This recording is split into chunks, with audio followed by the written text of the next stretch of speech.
menyampaikan konferensi pers mengenai penanganan konten perjudian online.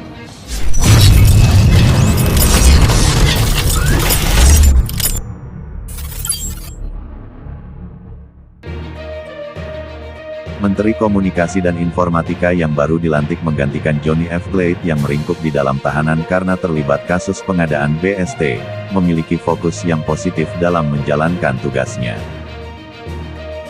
Salah satu fokus Menkominfo yang baru Budi Aris Setiadi pasca dilantik Presiden Jokowi adalah akan memerangi judi online yang marak di Indonesia. Jadi seluruh jajaran Kementerian Komunikasi dan Informatika Kominfo telah dan akan terus mengambil langkah tegas dalam menangani persebaran konten dengan muatan perjudian, baik yang sifatnya konten perjudian ataupun kegiatan fasilitasi transaksi perjudian online.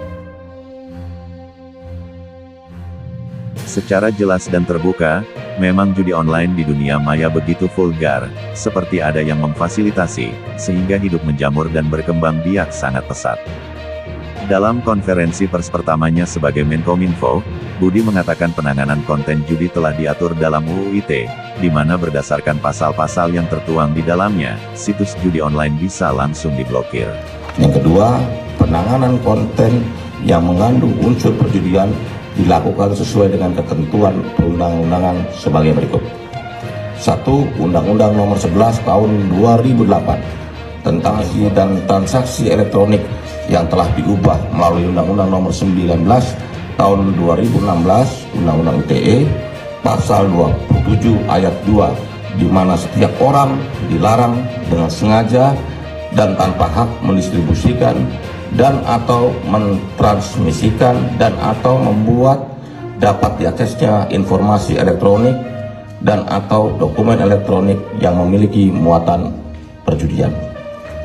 PP nomor 71 tahun 2019 tentang penyelenggaraan sistem transaksi elektronik PP PSTE, khususnya pada pasal 5 terkait dengan larangan pemuatan konten yang melanggar peraturan perundang-undangan di sistem elektronik, dan pasal 96 terkait klasifikasi dan definisi konten yang melanggar peraturan perundang-undangan. Ini menjadi satu langkah positif, guna mengurangi korban dari judi online yang begitu marak berkembang di negeri ini. Ia juga mengatakan sejak 2018 hingga Juli tahun 2023 ini, sudah ada sebanyak 846.047 situs judi online yang diblokir. Bahkan, dalam sepekan terakhir, ada 11.333 platform dengan muatan konten judi online yang disapu bersih. Hingga 19 Juli 2023, berarti kemarin, Kementerian Kominfo telah melakukan pemutusan akses atau takedown terhadap 846.047 konten perjudian online.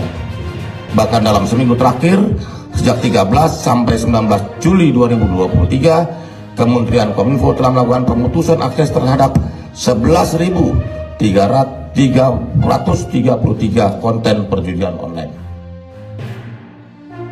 Sudah begitu banyak link atau konten yang disapu bersih, namun perkembangannya bukan semakin surut bahkan menjadi semakin subur berkembang biak. Konten judi online ini biasanya menyamar sebagai situs resmi lembaga tertentu, misalnya perbankan.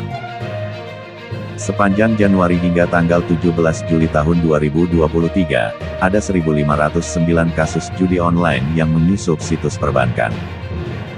Semuanya akan kita urus, kata Budi, dalam konferensi pers di Gedung Kominfo, Kamis tanggal 20 Juli tahun 2023. Selain itu, banyak juga yang mengiklankan judi online lewat media sosial. Bahkan, sampai melibatkan influencer untuk turut mempromosikan platformnya. Bahkan ada juga dari kalangan selebriti yang menjadi bintang iklan judi online. Nanti kami bukan hanya take down, tapi promotornya juga ditangkap, ujar Budi. Semoga ini bukan hanya wacana, namun menjadi satu program nyata, sebagai bukti wujud dari pengabdian seorang menteri yang diberikan wewenang dan tanggung jawab atas perkembangan teknologi informatika, untuk dijadikan teknologi positif dalam membangun sifat dan sikap manusia Indonesia dalam penggunaan teknologi tersebut. Berikan pendapat Anda pada kolom komentar, sebagai dukungan kepada langkah bijak Menkominfo.